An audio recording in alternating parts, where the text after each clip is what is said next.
ठीक है, सारी चीजें सही हैं। चलिए स्टार्ट करते हैं आज का हमारा रीजनिंग का सेशन। देखिए, अभी हमको सिलेबस मालूम है नहीं, है ना, क्या क्या चीजें पूछा जाएगा सहायक शिक्षक शिक्षक में। तो ये हम 15 चैप्टर रीजनिंग के अंतर्गत अभी डिस्कस करेंगे। जो प्रमुख प्रमुख चैप्टर है वो सारी चीजें मैंने यहाँ पे जो है बताया है, और इसको हम डिटेल तरीके से क्वेश्चंस को करते करते, कंटेंट को समझते समझते, पूरे बेसिक से जीरो से लेकर के पूरा एडवांस तक जो है हम कवर करेंगे। ठीक है, तो कौन कौन से चैप्टर हम प्रमुख रूप से देखेंगे। तो एनालॉजी एंड सिमिलैरिटी बहुत ज्यादा पूछा जाने वाला सवाल है। समानता और समरूपता, ये चीजें जो है अक्सर रीजनिंग में महत्वपूर्ण कंटेंट जो है बनाती है, तो इससे संबंधित हम जो है जानेंगे। दूसरा, हम क्लासिफिकेशन यानी वर्गीकरण के बारे में हम समझेंगे, किस तरीके से क्लासिफिकेशन के क्वेश्चंस आते हैं वो सारे जो है अपन चर्चा करेंगे। ठीक है। तीसरा, डायरेक्शन टेस्ट दिशा परीक्षण के बारे में हम जानेंगे। डायरेक्शन टेस्ट, दिशा परीक्षण, तो अभी हम इस पर प्रमुख रूप से चर्चा करेंगे, है ना, क्योंकि बेसिक चीजों को समझना बहुत जरूरी है। बेसिक चीजों को समझना जरूरी है, मतलब आपको रीजनिंग के मैदान में उतरने से पहले आपको बहुत सारी जरूरी बातों को जो है याद रखना पड़ेगा। अभी हम इस पर चर्चा करेंगे आने वाले समय में। ठीक है, तो तीसरा हम जो है डायरेक्शन टेस्ट दिशा परीक्षण के बारे में जानेंगे। चौथा, हम ब्लड रिलेशन के बारे में हम समझेंगे। रक्त संबंध बहुत ही महत्वपूर्ण है, इसमें से सवाल आपका पूछा ही जाता है। डायरेक्शन टेस्ट है, इसमें से भी सवाल आपका पूछा ही जाता है। पांचवा है वर्ड अरेंजमेंट, शब्द व्यवस्था, शब्दों को व्यवस्थित करने का जो क्रम है, इस पर भी जो है सवाल आते हैं, तो इस पर भी हम चर्चा करेंगे। नंबर अल्फाबेट सीरीज, ठीक है, संख्या शब्द श्रृंखला, इस पर भी हम चर्चा करेंगे कि कैसे श्रृंखलाओं को बनाते हैं। कोडिंग डिकोडिंग सबसे प्रमुख है, इस पर सवाल जो है अक्सर पूछे जाते हैं। डाइस पासा, पासा से संबंधित भी सवाल आपके बनते हैं, इस पर भी हम चर्चा करेंगे। आयु से संबंधित सवाल को हम सरल करने का प्रयास करेंगे। सिटिंग अरेंजमेंट बहुत ही महत्वपूर्ण है ना, बैठने की व्यवस्था, बैठने की किस तरीके से व्यवस्था होती है, उन सभी पर हम चर्चा करेंगे। मैट्रिक्स आव्यूह, है ना, मैट्रिक्स दिया रहता है आपका, उसमें बहुत सारे नंबर बीच में लिखे रहते हैं, एक नंबर छोड़ दिया जाता है, उस मिसिंग नंबर को जो है बताना रहता है, इस पर हम चर्चा करेंगे। मिसिंग टर्म इन सीरीज में, आव्यूह में मैट्रिक्स के बारे में जानेंगे। कथन कारण स्टेटमेंट, ठीक है, इसके बारे में हम समझेंगे। मिरर इमेज स्टेटमेंट जो रहता है वेन डायग्राम के अंतर्गत जो है इसके सवाल को हम समझने का प्रयास करेंगे। वेन डायग्राम, इसी में एक चीज और ऐड कर लो, वेन डायग्राम, ठीक है, वेन आरेख जिसको अपन बोलते हैं, वेन डायग्राम इसी में ऐड कर लेंगे अपन, है ना। कथन कारण समझने से पहले हम वेन डायग्राम को जो है समझेंगे और उसको हम जो है जानेंगे। मिरर इमेज, ठीक है, दर्पण प्रतिरूप, दर्पण इमेज के बारे में हम समझेंगे। और आखिरी जो है हम ऑर्डर एंड रैंकिंग के बारे में जो है जानने का प्रयास करेंगे। तो ये सारी चीजें जो है अपन यहाँ पे जानने का प्रयास करेंगे रीजनिंग के अंतर्गत। ठीक है, तो जितना मैंने यहाँ पे चैप्टर्स बताया, 15 चैप्टर, इसको हम डिटेल तरीके से पढ़ेंगे। अगर बीच में सिलेबस आता है और अगर सिलेबस में जो भी मैंने यहाँ पे बताया अगर उसमें से कोई चीज नहीं होती है तो उसको हम स्किप कर देंगे। ठीक है, और अगर कुछ नया चीज अगर जुड़ता है सिलेबस में तो उसको अपन ऐड कर देंगे, क्योंकि अभी सिलेबस आया नहीं है, तो कौन सा टॉपिक जो है रीजनिंग के अंतर्गत पूछा जाएगा ये यहाँ पे बता पाना संभव नहीं है। इस वजह से हम क्या करेंगे, इतने को हम पढ़ेंगे और कोई भी नया चीज अगर जुड़ता है उसको हम इसमें ऐड करेंगे, और अगर इसमें से कोई चीज स्किप किया जाता है इस कंटेंट में से तो उसको हम क्या कर देंगे, स्किप कर देंगे। ठीक है साथियों, तो ये सारी चीजें जो है अपन यहाँ पे डिस्कस करने वाले हैं, तो इसको ध्यान से आप लोग जो है नोट कर लीजिएगा, आपके बैच के अंदर में इस चीज को हम डलवा देंगे। ठीक है, ठीक है, चलिए, तो ये सारे कंटेंट यहाँ पे मैंने बताया। अब हम कुछ महत्वपूर्ण चीजों को समझने का प्रयास करेंगे। कुछ महत्वपूर्ण रीजनिंग के अंतर्गत कुछ महत्वपूर्ण चीजें आती है जिसको हमको समझना है, जिसको हमको जानना है, इसको हम थोड़ा सा समझने का जो है प्रयास करते हैं। ठीक है, तो मैं इसको मिटा रहा हूं, आप लोग इसको चाहे तो नोट कर सकते हैं, इसको आप चाहें तो नोट कर सकते हैं। ये चीजें हम जो है पढ़ेंगे, आपका सिलेबस ये सारी चीजें रहेगी और इसके अंतर्गत हम पढ़ेंगे। अगर कोई भी चीज ऐड होता है तो हम उसको ऐड करेंगे, अगर स्किप होता है तो हम इसको स्किप करेंगे। ठीक है साथियों, चलिएगा।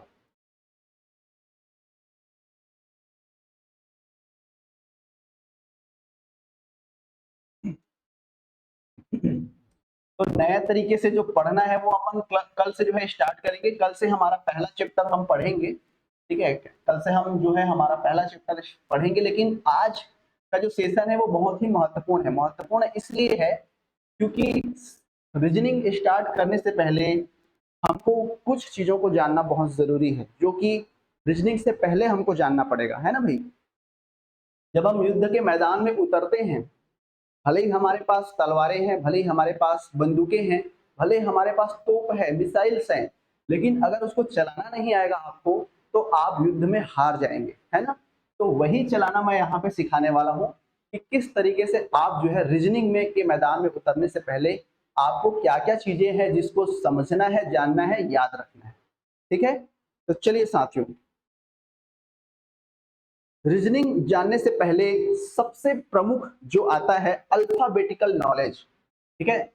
सबसे प्रमुख आपका आता है अल्फाबेट का नॉलेज होना आपको बहुत जरूरी है, ठीक है। अल्फाबेट का नॉलेज होना आपको बहुत जरूरी है, ठीक है। अल्फाबेट का नॉलेज यानी ए से लेकर पूरे जेड तक, ए से लेकर पूरे जेड तक इसका सीक्वेंस क्या होता है, इसका क्रम क्या होता है, ए जो है कितने नंबर पे आता है, बी जो है कितने नंबर पे आता है, सी कितने नंबर पे आता है, इसी तरीके से ए से लेकर पूरे जेड तक की जो अल्फाबेट है वो कितने नंबर पे आता है, उसको हमको जो है जानना बहुत जरूरी है। तो सबसे पहले तो मैं यहाँ पे मेंशन कर देता हूं यहाँ पे हम लिख लेते हैं ए, फिर यहाँ पे लिखते हैं बी, सी, डी और ये ई। 5 इधर लिख लिए अपन। उसके बाद और यहाँ पे हम जो है लिखते जाएंगे F, ji, H, I, J, K, L, M, N, O, P, Q, R, S, T, U, V, W, X और वाई, और एक और अपन कर लेते हैं जेड। इधर हम लिख लेते हैं अल्फाबेट्स होते हैं इंग्लिश में 26 जो है होते हैं, ठीक है। 26 अल्फाबेट होते हैं, और अगर किन्हीं दो अल्फाबेट का जो है अपन संयोजन देखें तो हमेशा उस अल्फाबेट का जो योग है, ठीक है, किसी दो अल्फाबेट का योग ए प्लस जेड का जो योग है वो हमेशा कितना होता है, 27 होता है। आगे हम जानेंगे कि 27 मैंने आपको क्यों बताया, ठीक है साथियों। चलिए, तो ये हो गया हमारा। अब इसका नंबर सीक्वेंस देखते हैं। ए का हमारा आता है पहला नंबर, बी का हमारा आता है दूसरा नंबर, सी का हमारा आता है तीसरा नंबर, डी का 4 और इसका 5। अभी मैं इसका याद करने का तरीका भी आपको बताऊंगा। ये 6 हो गया, 7 हो गया, 8 हो गया, 9 हो गया, 10 हो गया, ये हो गया 11, फिर ये 12, 13, 14, 15, ये हो गया 16, 17, 18, 19 और ये 20। इसी तरीके से ये हो जाएगा 21, 22, 23, 24, 25 और ये 26। उम्मीद है स्क्रीन आपको नजर आ रही होगी, ठीक है। तो ये हमारा हो गया साथियों, इस तरीके का मैट्रिक्स फॉर्म में अपन कर देते हैं ताकि आपको समझने में जो है आसानी कर देते हैं इसको। ये बहुत ही ज्यादा इंपॉर्टेंट है क्योंकि ये अल्फाबेट सीरीज से आपका बहुत सारे सवाल जो है बनते हैं, तो इसको आपको याद रखना बहुत जरूरी है। इसलिए मैंने स्टार्ट में इसको जो है आपको बताने का प्रयास किया कि अल्फाबेट सीरीज जो है इस तरीके से होती है और आपको जो है इसका सीक्वेंस याद रखना है, ठीक है। इसका जो है सीक्वेंस आपको याद रखना है। सभी लोग नोट डाउन करते जाइएगा ताकि कोई दिक्कतें जो है ना हो। और ये हो गया हमारा लास्ट में जेड, ठीक है। यहां से अपन इसको भी ब्रेक डाउन कर लेते हैं, इधर से इसको भी बांट देते हैं अपन। इस तरीके से हमारा हो जाएगा, ये देखिए, ठीक है। अब थोड़ा चीजें जो है आसान हो जाती है और समझना भी जो है आसान हो जाता है। ठीक है साथियों, चलिए, तो ये हो गया हमारा। अब देखिए आप इसको जो है याद कैसे रखेंगे। बहुत सारा डाउट हमारा मन में ये आता है कि अल्फाबेट सीरीज है, अगर आप इसको प्रैक्टिस करते जाएंगे, ए का 1 होता है, बी का 2 होता है, सी का 3 होता है, डी का 4 होता है, ई का 5 होता है, इसी तरीके से एफ जो है 6 नंबर पे आता है, जी 7, एच का 8, आई का 9, जे का 10, के का 11, एल का 12, M 13, N 14, O 15, P 16, Q 17, R 18, S 19, T जो है 20, यू 21, वी जो है 22, डब्ल्यू जो है 23, एक्स जो है 24, वाई जो है 25 और जेड जो है 26। ये सीक्वेंस अगर आपको याद हो जाता है तो जितने भी प्रकार के हमने यहाँ पे आपको चैप्टर्स बताई है, वो सारे चैप्टर्स में ये जो है क्या होने वाले हैं, काम आने वाले हैं। ठीक है साथियों, तो ये चीजें बिल्कुल आपको ध्यान रखनी है, ये चीजें बिल्कुल आपको जाननी है। अब थोड़ा सा इसके ट्रिक पे हम चर्चा कर लेते हैं कि ये जो मैंने आपको यहाँ पे बताया, इसको हम किस तरीके से याद रख सकते हैं। 55 के सीरीज में अगर हम याद रखना चाहें तो यहाँ पे देखो EZOTY एक सीक्वेंस बन रहा है, क्योंकि मैंने इसको 55 के भागों में डिवाइड कर दिया और Z जो है लास्ट आता है, तो शुरू और आखिरी तो सबको मालूम रहेगा कि A का जो है 1 होता है, Z जो है 26 नंबर पे आता है, ये सबको ज्ञात रहता है पहला और आखिरी। रही बात होती है बीच की संख्याओं का, तो अगर आप चाहे एग्जाम में तो चुटके से जो है रफ कॉपी में ये जो है ब्लॉक जो है बना सकते हैं, ये मैट्रिक्स जो है आप बना सकते हैं ताकि रीजनिंग को बनाने में आसानी हो। अगर आपको बनाना है, याद नहीं करना है, तो ये चीजें आप जो है फटाक से अपने रफ पेपर पे नोट करके या बना करके रख लीजिए, 2 मिनट में बन जाए, 2 मिनट भी नहीं लगेगा आपका, 1 से कम मिनट में ये ब्लॉक बन जाएगा और उससे संबंधित अगर कोई भी सवाल है तो फटाफट जो है आपका आ जाएगा। लेकिन अगर आप ब्लॉक बनाना नहीं चाहते हैं तो ईजोटी करके एक, देखो यहाँ पे ई है, यहाँ पे जे है, यहाँ पे ओ है, यहाँ पे टी है, यहाँ पे वाई है, तो इसको अपन शॉर्ट टर्म में बोल देते हैं ईजोटी। ईजोटी इसलिए बोलते हैं क्योंकि ई जो है हमारा 5 नंबर पे, जे जो है 10 नंबर पे, ये जो है 15 नंबर पे, ठीक है, उसके बाद ये 20 नंबर पे और ये 25 नंबर पे होता है, यानी 5 का जो सीक्वेंस है वो यहाँ पे फॉलो होता है, 5, 10, 15, 20, 25। तो अगर आप ये चीज याद रखते हैं तो आसानी से जो है आप पिछले क्रम को याद रख सकते हैं। जैसे ई का 5 मैंने याद रख लिया तो डी जस्ट उसके पहले आता है तो 4 हो जाएगा। ABCD तक तो सबको मालूम रहता है, ठीक है। जे जो है 10 नंबर पे आता है, उससे पहले आई जो है आता है तो इसका 10 अगर हमको मालूम है तो आई जो है 9 होगा। उसके पहले एच आता है तो ये हम आसानी से बता सकते हैं कि एच का जो है 8 आएगा, है ना भाई। ई जो है 5 नंबर के आता है, ई के बाद एफ आता है तो एफ का हम बता सकते हैं कि वो 6 नंबर पे आता है। तो अगर 5, 10, 15, 20, 25 EJOTY ये सीक्वेंस आपको याद है तो आसानी से उसके पहले क्या आएगा, उसके बाद क्या आएगा, उसका सीक्वेंस जो है आप याद जो है रख सकते हैं। इसलिए ये चीजें आपको ध्यान रखना पड़ेगा कि इजोटी करके होता है, इसका 5, इसका 10, इसका 15, इसका 20, इसका 25। ठीक है साथियों, तो ये एक तरीका हो जाएगा इसको समझने का, इसको याद रखने का। उम्मीद है आप इसे समझ पा रहे होंगे। ठीक है, सबको क्लियर हो गया। तो ये एक छोटा सा फॉर्मूला बोले या फिर तरीका बोले या फिर जो भी आप कहें, इसको जो है आपको इस सीक्वेंस को जो है क्या करना है, याद रखना है। तो ये जो सीक्वेंस है ये तो सीधा क्रम है ना भाई, ये सीक्वेंस आपका सीधा क्रम है। कई बार सवाल आपके ऑपोजिट पेयर से संबंधित आते हैं, कई बार सवाल जो है आपके ऑपोजिट पेयर से संबंधित आते हैं, तो उस पर भी हम एक बार चर्चा कर लेते हैं कि ऑपोजिट पेयर जो है किस तरीके से बनता है और कैसे जो है उसको हम याद रख सकते हैं, तो उस पर भी हम एक बार चर्चा कर लेंगे। ठीक है, तो पहले आप एक बार बता दीजिए मुझे कि ये चीजें आपको समझ में आ गई।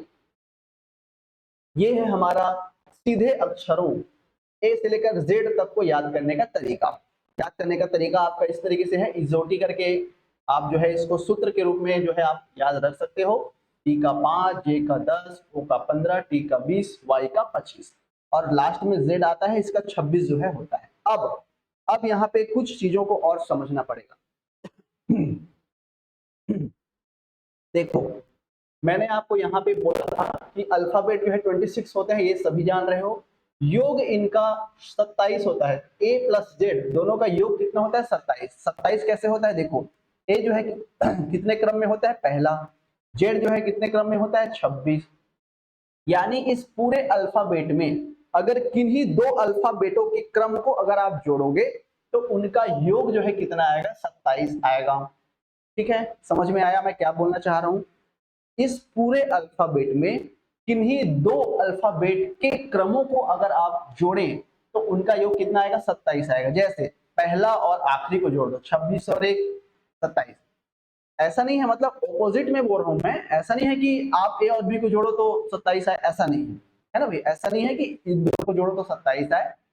विपरीत क्रम में अगर किन्हीं भी दो अल्फाबेट को अगर आप जोड़ रहे हैं तो उसका जो योग है वो कितना आएगा, 27 जो है आएगा। विपरीत क्रम में, ये शुरू में है ये आखिरी में है, इन दोनों को जोड़ो 27 आएगा। उसके बाद ये है, उसके बाद ये है, इन दोनों को जोड़ो 27 आएगा। उसके बाद ये है, उसके बाद ये है, इन दोनों को जोड़ो 27 आएगा। तो विपरीत क्रम, अगर हम इधर से आगे बढ़ रहे हैं तो इधर से पीछे की तरफ बढ़ेंगे। तो अगर ऐसा हम जोड़ते हैं तो उसका मान जो है कितना आता है, 27 जो है आता है। ठीक है साथियों, अब इसी से हमारा विपरीत क्रम का अल्फाबेट भी जो है बनता है। कई बार सवाल ऐसे भी आते हैं जिसमें आपको विपरीत अक्षर को जोड़ने का जो है या विपरीत में जो है क्या आएगा, ये सारी चीजें जो है उसमें पूछी जाती है। तो उसके लिए आपको सीधे क्रम का भी नंबर याद रखना पड़ेगा और जेड का विपरीत क्या होता है, वाई का विपरीत क्या होता है, एक्स का विपरीत क्या होगा, एम का क्या होगा, एन का क्या होगा, ओ का जो है विपरीत अक्षर क्या होगा, ये सारी चीजें आपको जाननी जो है जरूरी है। तो अल्फाबेट उसका निकालना है, अक्षर यानी अल्फाबेट में अगर आपको विपरीत अक्षर 27 में उस अक्षर के क्रम को आप क्या कर दोगे, माइनस कर दो। जैसे ये 27 हो गया, 27 बाय डिफॉल्ट रहेगा उस अक्षर के क्रम को। अब जैसे मुझे एम का जानना है, एम के विपरीत अक्षर कौन सा होगा, तो एम जो है कितने नंबर पे है, 13 नंबर पे है। तो 13 को इसके साथ हम माइनस कर देंगे तो कितना आएगा, 13 से माइनस करेंगे तो 14 आएगा। और 14 में कौन सा आता है, एन आता है। तो इसलिए एम का जो विपरीत है वो कौन सा हो जाएगा, एन हो जाएगा। तो इस तरीके से आप माइनस करके उस संख्या का विपरीत अक्षर जो है ज्ञात कर सकते हैं। ठीक है साथियों, ठीक है, उसका विपरीत जो है आप ज्ञात कर सकते हो। क्योंकि हमने सीधे क्रम में याद रख लिया कि सीधे क्रम में एम हमारा 13 होता है, तो उल्टे क्रम में जो है इसका उल्टा कौन सा होगा, तो उसमें हम माइनस करेंगे तो 14 आएगा। 14 किस क्रम में आता है, एन जो है आता है। तो इसको हम ज्ञात कर सकते हैं आसानी से। तो उसका विपरीत अक्षर जो है हमारा क्या होगा, एन होगा।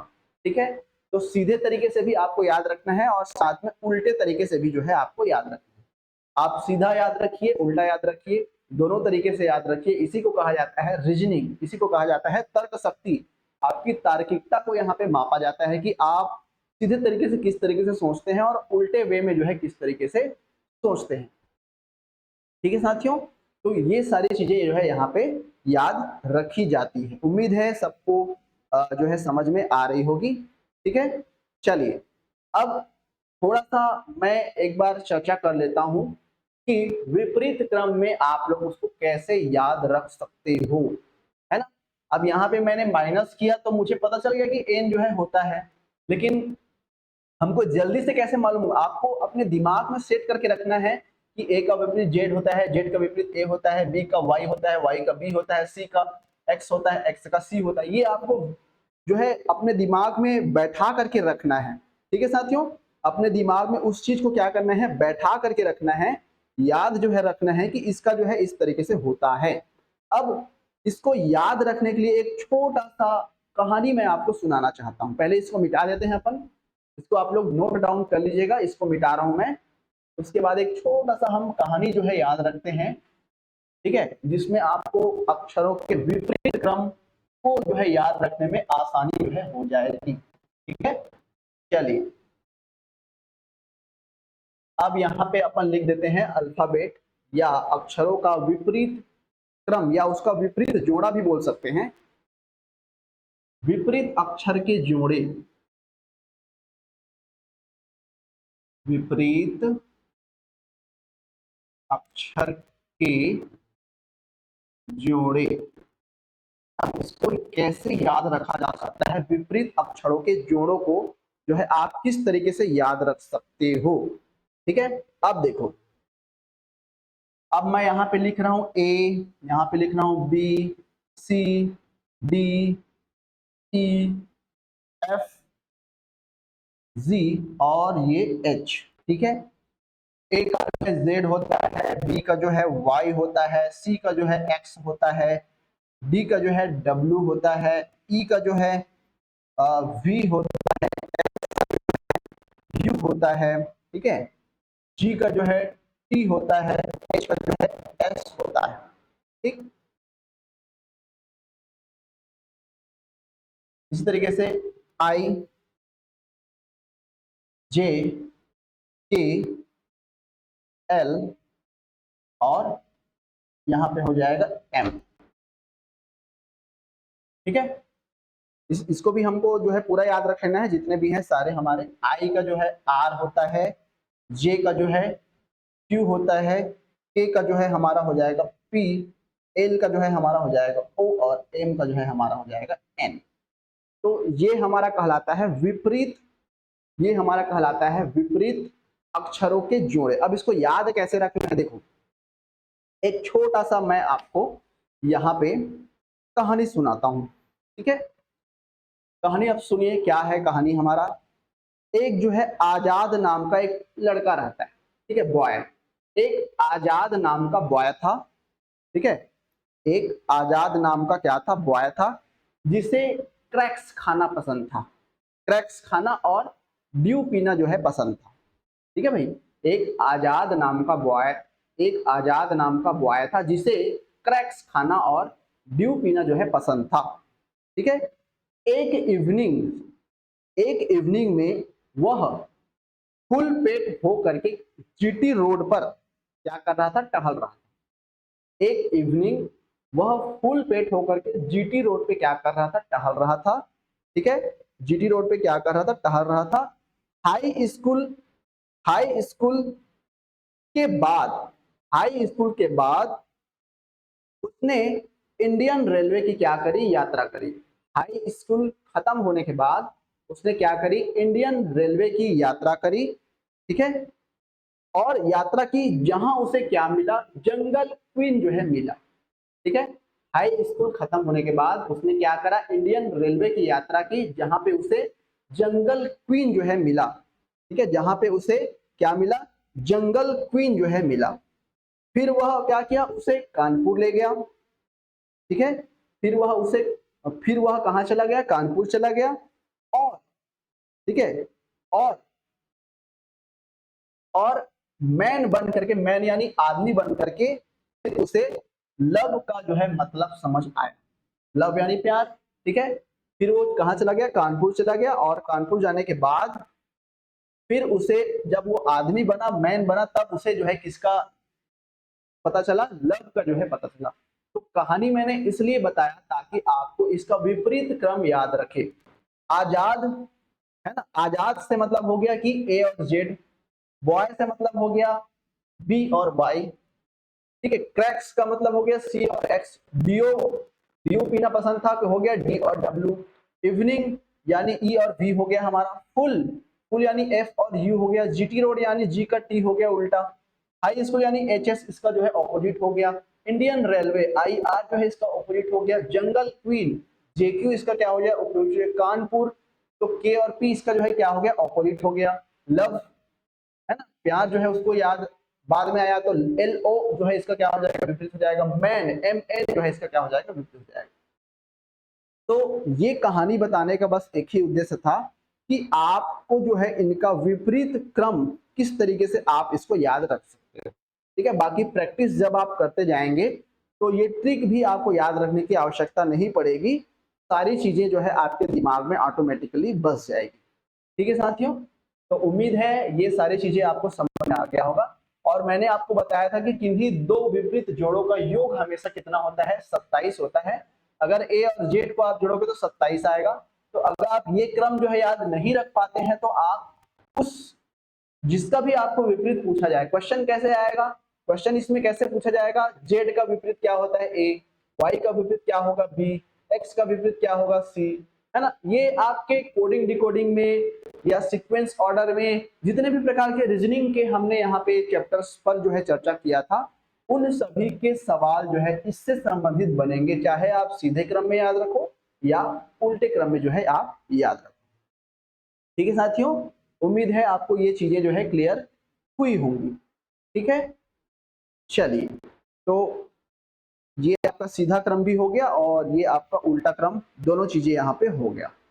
ठीक है, चलिए अब देखो कोडिंग, अब थोड़ा सा चर्चा और आगे आने वाले क्लासेस के बारे में हम कर लेते हैं कि क्या क्या चीजें और जो है आपको याद रखनी है। ठीक है, ये सारे के सारे आपको पहले से याद रखने हैं। मैंने आपको यहाँ पे क्लास अभी हमारा स्टार्ट नहीं हुआ है, ये केवल आपका बेसिक नॉलेज बढ़ाने के लिए मैंने इस क्लास को रखा है, ताकि सिलेबस पर जो है आप ध्यान रखें कि यही चीजें हमको पढ़नी है, और साथ ही साथ उसको पढ़ने से पहले, मैदान में उतरने से पहले आपको अपने शस्त्रों का ज्ञान, अपने हथियारों का ज्ञान होना जरूरी है, तभी आप किसी भी युद्ध को जो है क्या कर सकते हो, जीत सकते हो। तो ये चीजें जो है आपको जाननी बहुत जरूरी है। ठीक है, अब बहुत सारे अलग अलग चैप्टर, जैसे कोडिंग डिकोडिंग आता है हमारा, है ना। कोडिंग डिकोडिंग, कोडिंग डिकोडिंग वाले चैप्टर्स में कैसे आते हैं, आपको कोड करना रहता है ना। अभी अल्फाबेट को आपको कोड करना पड़ेगा, तो इसमें क्या होता है, आपको एक पैटर्न दिया जाएगा, उस पैटर्न को आइडेंटिफाई करना होता है कि ये पैटर्न +1 के क्रम में आगे बढ़ रहा है, +2 के क्रम में आगे बढ़ रहा है, या किसी के साथ मल्टीपल होकर के आगे बढ़ा है, या माइनस होकर आगे बढ़ा है, या जो है डिवाइड होकर के आगे बढ़ा है। तो ये डिपेंड करता है कि उसका क्रम जो है किस तरीके से है।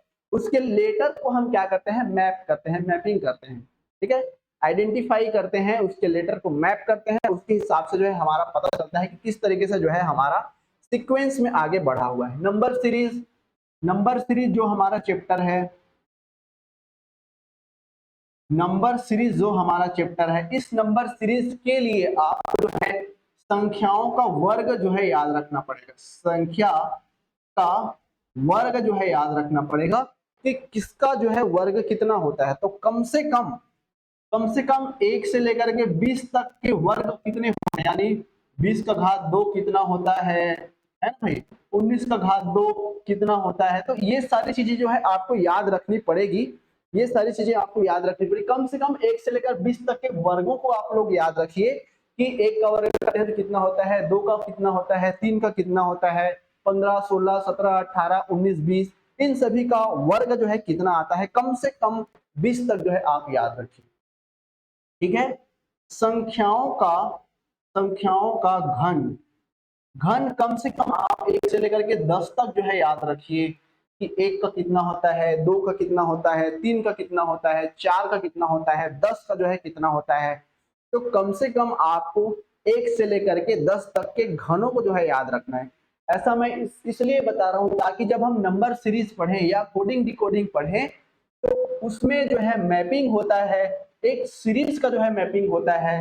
वो हो सकता है कि कुछ संख्याओं को जोड़ा गया हो सकता है कि कुछ ऐसे संख्याओं को घटाया गया हो सकता है कि उन संख्याओं को का वर्ग करके जोड़ा गया हो, या घन करके जोड़ा गया हो, या वर्ग करके घटाया गया है, या वर्ग करके जो है जोड़ा गया हो, या गुणा किया गया हो।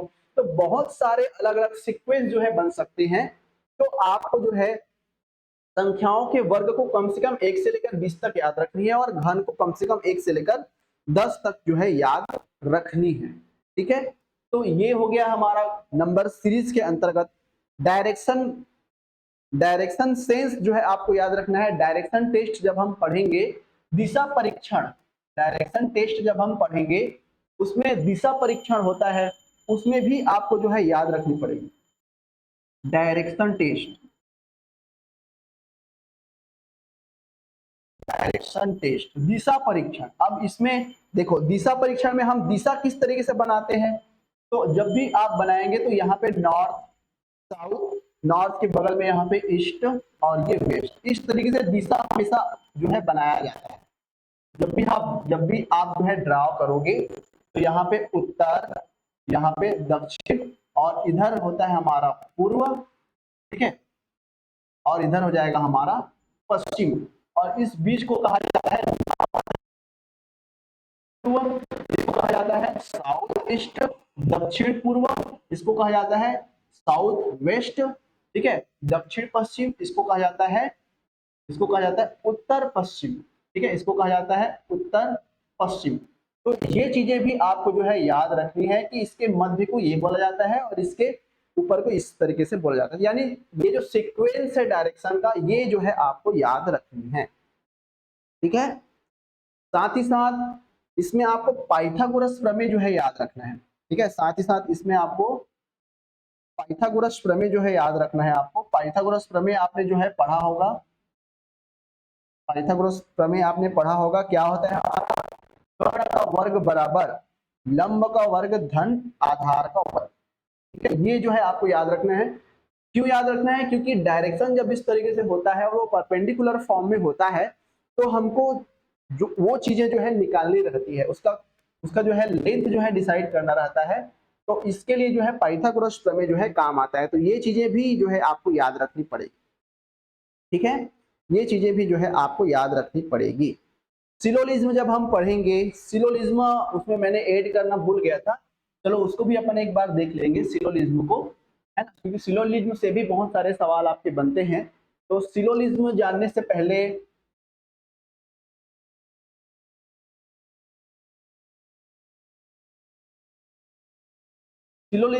पहले आपको जानना पड़ेगा वेन आरेख के बारे में, वेन डायग्राम, ठीक है। वेन डायग्राम के बारे में जानना। वेन डायग्राम किसको बोलते हैं, वेन आरेख किसको बोलते हैं, सबसे बेस्ट होता है सिलोलिज्म जब हम बनाते हैं तो वेन डायग्राम सबसे जो है बेस्ट होता है। इस तरीके से जो है डायग्राम हम बनाते हैं जिसमें ये ए को डिनोट करता है, ये बी को डिनोट करता है, और जो दोनों में होता है ये किसको डिनोट करता है, सी को जो है डिनोट करता है। इस तरीके से जब हम डायग्राम बनाते हैं इसी को कहा जाता है वेन आरेख। अभी ये चीजें आपको समझ में नहीं आ रही होगी, लेकिन जब हम चैप्टर पढ़ेंगे तो सबसे देखो किसी भी रीजनिंग को बनाने से पहले, किसी भी रीजनिंग या किसी भी गणित को चाहे आप बनाते हो, इंग्लिश को चाहे आप बनाते हो, या किसी भी चैप्टर को जब आप पढ़ते हो तो उसको बनाने के पहले सबसे फर्स्ट हमारा प्रायोरिटी रहता है थ्योरी। सबसे पहले थ्योरी जो है पढ़ना रहता है। थ्योरी जब हम पढ़ते हैं तो हमको बेसिक चीजों की जानकारी मिलती है। बेसिक चीज अगर आपको मालूम नहीं है तो अगर मैं डायरेक्ट ट्रिक बता दूंगा तो आप उस चीज को याद करते रटते रह जाओगे कि सर ये कहां से आया। तो इसलिए बेसिक फर्स्ट जो है आपकी प्रायोरिटी होनी चाहिए। जब भी आप रीजनिंग बनाते हो या गणित का सवाल सरल करते हो, सबसे पहले उस चैप्टर के अंतर्गत जितने भी प्रकार के थ्योरी है उसके बेसिक्स हैं उसका नॉलेज आपको पहले होना चाहिए। उन्हीं बेसिक का उपयोग करते हुए आप जो है क्या बना सकते हो, ट्रिक जो है बना सकते हो। ट्रिक कहीं और से आया नहीं हुआ है, सारे ट्रिक जो है इसी बेसिक से जो है बना हुआ है। और जब आपको बेसिक की जानकारी हो गई, जब आप उस बेसिक की सहायता से ट्रिक बना लिए तो आराम से जो है आप क्या कर सकते हो, टाइम मैनेजमेंट जो है कर सकते हैं। और ये बहुत इंपॉर्टेंट है टाइम मैनेजमेंट, है ना भाई। टाइम मैनेजमेंट नहीं होने की वजह से हमारा सवाल जो है छूट जाता है। ऐसा लगता है कि एग्जाम में बहुत ज्यादा टफ क्वेश्चन आए हुए हैं, लेकिन कोई टफ क्वेश्चन नहीं आता, बस हमको टाइम मैनेजमेंट करना आना चाहिए। तो ये चीजें भी आपका जो है आएगा। अभी जब अपन प्रैक्टिस करेंगे तो मैं टाइमर के साथ में आपको सवाल बनाने के लिए कहूंगा ताकि आप जो है टाइम मैनेजमेंट कर पाओ, ठीक है। तो ये चीजें जो है आप रीजनिंग जानने से पहले जरूर जो है याद रखिएगा, ठीक है साथियों। हाँ, एक और चीज जो है अपन डिस्कस कर लेते हैं, है ना। लास्ट चीजें और डिस्कस कर लेते हैं ब्लड रिलेशन में। चैप्टर पढ़ेंगे तो थ्योरी को जो है अपन पढ़ते जाएंगे। पहले मैं पूरी बेसिक को आपको सिखाऊंगा, उसके बाद हम क्वेश्चन की तरफ बढ़ेंगे, ठीक है। Blood relation, blood relation, blood relation सबसे इंपॉर्टेंट क्या है इसमें, ब्लड रिलेशन में सबसे इंपॉर्टेंट है आपको बनाना फैमिली ट्री। फैमिली ट्री जो है बनाना बहुत जरूरी है। यानी जैसे हमारे दादाजी हैं, है ना। अब दादा से क्या क्या होता है, दादा और दादी यहाँ पे है तो उससे क्या क्या होता है, उससे जो है उसके बेटे, है ना, उसके बेटे होते हैं, उसकी बेटी हो सकती है, ठीक है भाई। अब एक और बेटा हो सकता है उसका। अब ये बेटा का भी दो अलग अलग पुत्र हो सकता है, बेटी का अलग अलग हो सकता है, इस बेटा का भी अलग अलग हो सकता है। तो ये जो अलग अलग हुआ है यहाँ पे, ए और बी करके जो अलग हुआ है, यहाँ पे सी और डी करके जो अलग है, यहाँ पे ई और एफ करके जो अलग है, तो इनका इनसे क्या रिलेशन है, इनका इनसे क्या रिलेशन है, इनका इनसे क्या रिलेशन है, इसी को कहा जाता है फैमिली ट्री, है ना। तो उसको भी मैं बताऊंगा जब हम ब्लड रिलेशन पढ़ेंगे, तो उस पे हम जो है तरीका जो है जानने का प्रयास करेंगे कि क्या क्या चीजें जो है उसके अंतर्गत हमारी आती है और हम किस तरीके से जो है ब्लड रिलेशन को जान पाएंगे, समझ पाएंगे और रीजनिंग के सवालों को हल कर पाएंगे। ठीक है साथियों, तो ये सारी चीजें जो है यहाँ पे पूछी जाती, ठीक है। तो इनको भी आपको जानना बहुत ज्यादा जरूरी है, ठीक है। तो चलिए आज का सेशन हम यहीं तक रखेंगे। आज मैंने केवल आपको क्या क्या चीजें पढ़नी है उसके बारे में जानकारी दी, साथ में युद्ध के मैदान में आप उतर रहे हो तो आपको अपने हथियारों का बेसिक जानकारी होना जरूरी है कि उसको चलाते कैसे हैं। तो जितने भी चीजें मैंने आज यहाँ पे आपको बताई है कि आपको अल्फाबेट सीरीज को जो है याद रखना है, याद रखने का ट्रिक भी मैंने आपको बताया, साथ में उस अल्फाबेट सीरीज के विपरीत जोड़ों को आपको याद रखना है कि ए का जेड होता है, बी का वाई होता है ना, सी का एक्स होता है। इसी तरीके से जो है आपको उसको याद रखनी है, इसका भी तरीका मैंने आपको यहाँ पे बताया। साथ ही कोडिंग डिकोडिंग के लिए आपको जो है नंबर सीरीज के लिए आपको जो है 1 से लेकर 20 तक के संख्याओं का वर्ग जो है याद रखना है, 1 से 10 तक के संख्याओं का घन जो है आपको याद रखना है। ब्लड रिलेशन में फैमिली ट्री बनाना जो है आपको आना चाहिए, तब जाके आपका जो है सही बनता है। डायरेक्शन टेस्ट में इस तरीके से डायरेक्शन ड्रॉ करना आना चाहिए। कभी भी सवाल अगर आपके दाएं तरफ पूछा है या आपके बाएं तरफ पूछा है तो अपना ही दायां और बायां जो है लेना है ना भाई, अपना ही दायां या बायां मान करके उसको चलना है, सरल करना है। आगे हम जो है इसके बारे में विस्तृत तरीके से चर्चा करेंगे, ठीक है साथियों। तो चलिए आज का ये जो बेसिक नॉलेज था, बेसिक जानकारी था, ये क्लास हम यहीं तक जो है रखते हैं। कल कल से जो है प्रॉपर क्लासेस जो है चलेंगी। जो टाइम आपका बताया गया था 8 से लेकर के 9 बजे तक जो है लाइव क्लासेस आपकी बिल्कुल चलेगी, तो आप लोग बिल्कुल ज्वाइन करना ना भूलिएगा। सबके लिए ये क्लासेस है क्योंकि रीजनिंग जो है आपके असिस्टेंट टीचर और टीचर दोनों में आपके जो है पूछे जाएंगे, तो दोनों के लिए बहुत ज्यादा जरूरी है ये क्लास आपको देखना, जानना, सुनना। ठीक है साथियों, चलिए मिलते हैं अगले क्लास में, तब तक के लिए सभी को जुड़ने के लिए बहुत बहुत धन्यवाद। नमस्कार, मिलते हैं कल मॉर्निंग 8 बजे से लेकर के जितने भी तक, ठीक है। चलिए धन्यवाद।